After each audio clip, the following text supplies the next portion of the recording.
నమస్తే, నేను మీ తీన్మార్ మల్లన్న.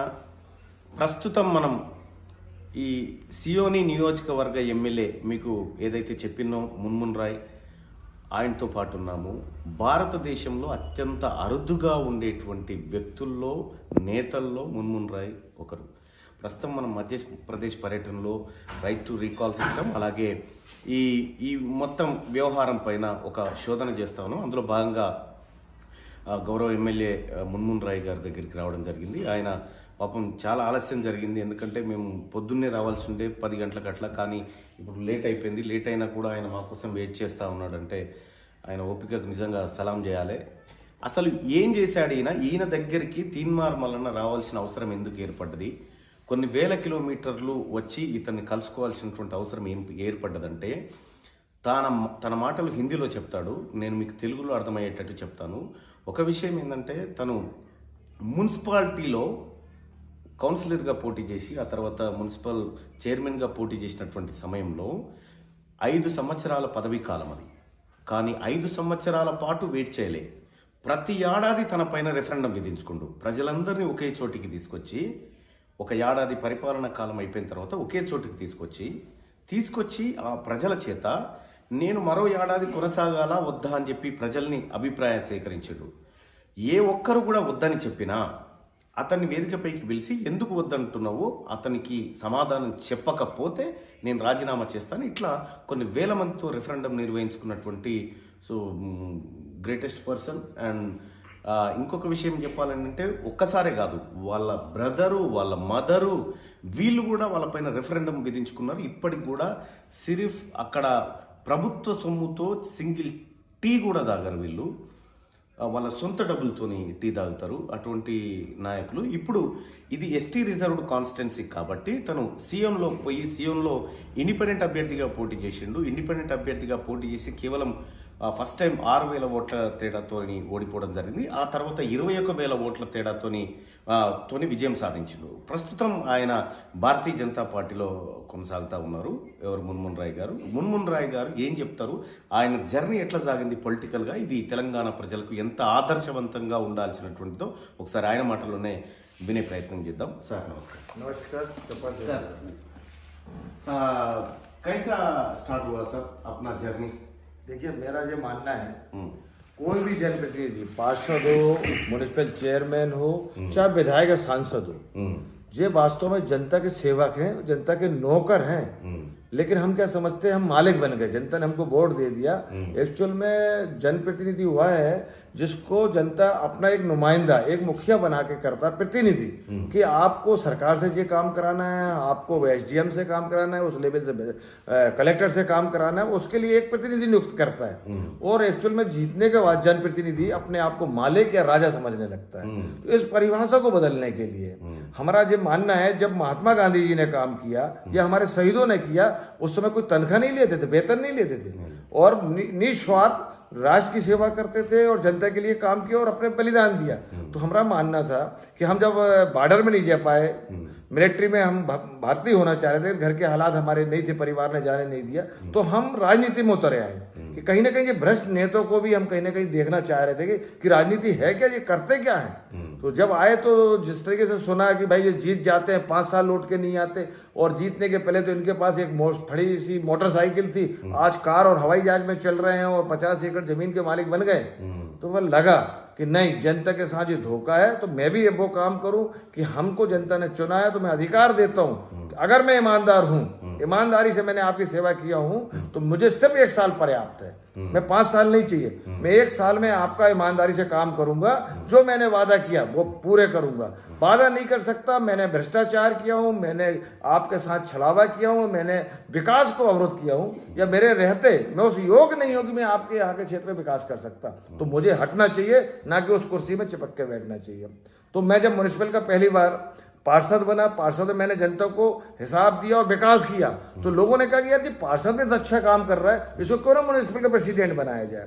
तो म्युनिसिपल में काम किया, तो म्युनिसिपल में हर साल रिकॉल जनता को स्वयं अधिकार दिया। हमारे यहाँ लागू नहीं था कि जनता को हम अधिकार कि आप हमको तो 5 साल के लिए डायरेक्ट चुना जनता ने, तो हमने हर साल जनता को जनमत कराया, हिसाब दिया, और एक भी व्यक्ति कह दे कि हम भ्रष्ट है, बेईमान है, या हम हमारे रहते इस शहर का विकास उतना अच्छा नहीं हो पा रहा है, उससे बेहतर और कोई कर सकता तो मैं हटने को तैयार हूँ। ऐसे मैं 5 साल किया, मेरे बाद मेरी माँ ने की, मेरे बाद मेरे भाई रहे 4 साल रहे, भाई के एक्सपायर होने के बाद फिर वो खाली हुआ, फिर हमारे ही मित्र परिवार से बहू बेटी मित्र बैठे और अब हम सिवनी से विधायक हैं। जब यहाँ अच्छा काम किया तो लोगों ने बोला कि आप हमारे सिवनी का विधायक होना चाहिए सर, तो वहां जाके पहला इलेक्शन हम लड़े, 6000 वोटों से हम हारे। फिर दूसरी बार हम जब लड़े निर्दलीय, 21,000 वोटों से जीता। बड़े बड़े मुद्दे थे यहाँ के, 4 लाइन को लेके सुप्रीम कोर्ट में जाकर स्वयं अपने खर्चे से केस लड़ा, क्योंकि वो हमारा जो पेंच नेशनल पार्क है उसमें स्टे लगा दिया था हमारे विरोधी कमलनाथ जी ने। उन्होंने मानना चाहिए था कि सिवनी से अगर 4 लाइन जाएगा, सिवनी डेवलप होगा, मेरा छिंदवाड़ा नहीं होगा। तो उसको ही लड़ाई में वहां लड़ा और आज वो नेशनल पार्क से हमारा 4 लाइन नागपुर के लिए निकला। उसी प्रकार हमारे वहां पर एक नहर का मुद्दा था, वो भी कमलनाथ जी रोक रहे थे, तो उसकी लड़ाई लड़ा तो वो आया, तो मैंने वहां भी जनता के बीच में राइट टू रिकॉल किया। तो मैं वहां से 21,000 से पहली बार जीता और आज मैं भारतीय जनता पार्टी 23,000 वोट से जीता। अभी फिर मैं जनता के बीच में जनमत कराऊंगा कि मेरे हिसाब दूंगा कि मेरे को अगला चुनाव लड़ना चाहिए कि नहीं लड़ना चाहिए। अगर जनता पसंद नहीं करती तो मेरे को क्यों लड़ना चाहिए? टिकट की मैं चिंता नहीं करता, टिकट तो जनता दिलाती है, पार्टी का दायित्व मैं निभाऊंगा। अगर जनता मेरे काम से खुश है तो मैं आगे बढ़ूंगा। मैं भारतीय जनता पार्टी का दामन मैंने थामा। मुझे मेडिकल कॉलेज चाहिए था, क्योंकि हमारे यहाँ मेडिकल कॉलेज नहीं था। हमारे लोगों को नागपुर, जबलपुर, दूसरे और मद्रास, आपके दिल्ली, बॉम्बे जाना पड़ता था। तो एक अच्छा बड़ा मेडिकल चाहते थे, जो आज हॉस्पिटल बन गया हमारे यहाँ, कंप्लीट होने को है। और बड़े बड़े मुद्दे थे कि अब जो गांव में नहरें, डेवलपमेंट, क्योंकि निर्दलीय रहे तो गवर्नमेंट कांग्रेस की रही 15 महीने, फिर भारतीय जनता पार्टी की सरकार रही, तो कहीं ना कहीं लगा कि अब निर्दलीय की जगह किसी न किसी पार्टी के मार्फत हमें अपने क्षेत्र का और अधिक डेवलपमेंट कर सकूं। उस नाते में लड़ा।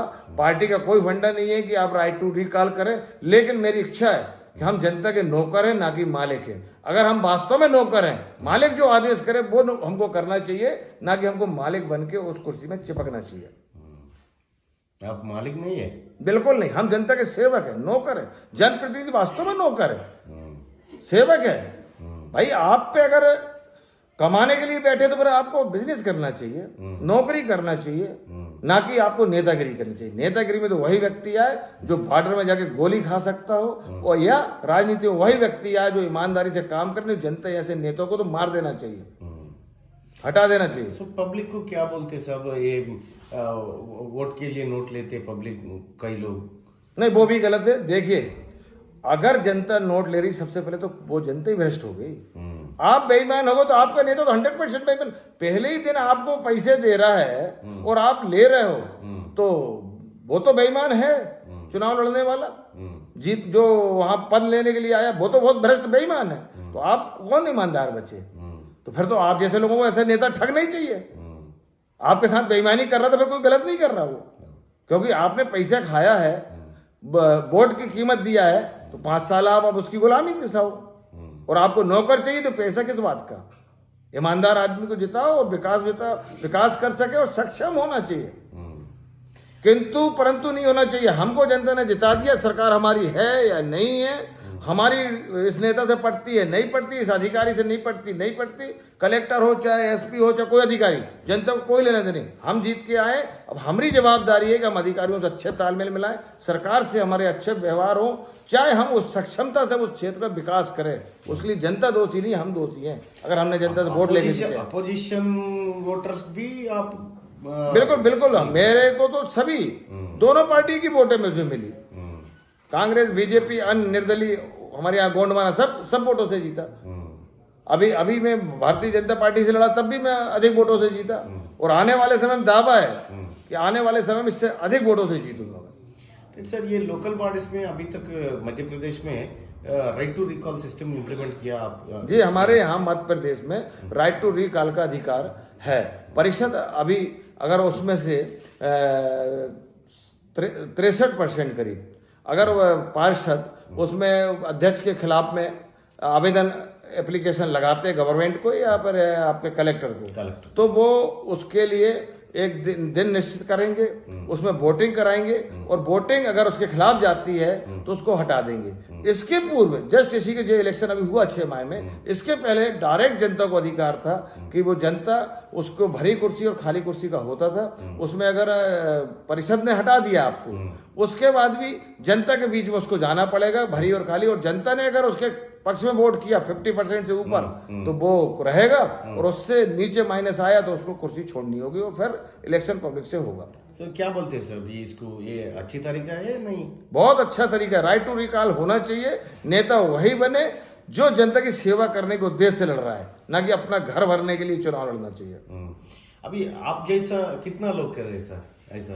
अभी तक मुझे कहीं सुना नहीं ना देखा मैंने, और मैं उम्मीद करता हूं हर जनप्रतिनिधि को करना चाहिए, हर सरकारों को करना चाहिए, हर पार्टी को करना चाहिए कि राइट टू रिकॉल का अधिकार जनता को देना चाहिए। आप अगर वास्तव में सेवा भाव से आए हो, ईमानदारी से आए हो, तो जनता आपको कभी भी वापस बुलाने का अधिकार तो होना चाहिए। आप जीत गए 5 साल तक तो जनता के ऊपर बैठ गए, अच्छा बुरा करोगे आपके 5 साल जनता को सहना पड़ेगा। तो ये अधिकार तो होना चाहिए जनता को कि हमारा भ्रष्ट बेईमान धोखेबाज अगर जनप्रतिनिधि है तो उसको हम वापस बुला सके। Thank you sir, thank you so much.